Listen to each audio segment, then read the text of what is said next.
All right, today's lesson is all about posture, learning how to set up, taking in the variables of when we set up, that is how we more or less want to return at impact.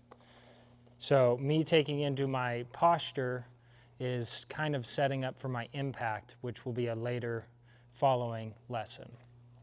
So one of the keys is understanding that in golf, since the ball is on the ground, we're bending more from the waist, we're bending less from the knees.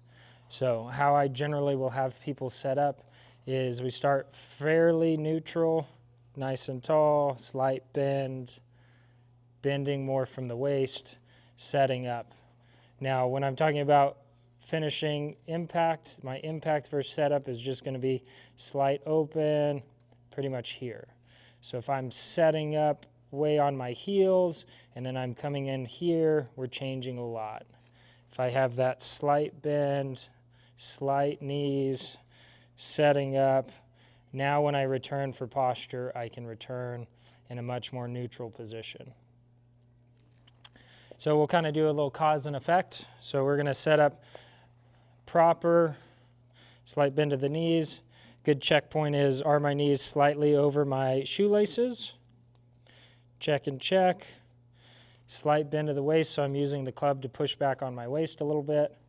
Setting up with my club, hitting a shot.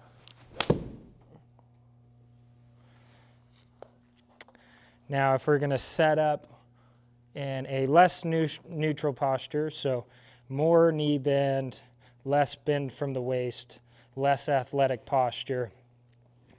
As I'm taking the club up, it's harder for me to turn. And then as I'm delivering, I'm going to start standing up a little bit more. So real quick.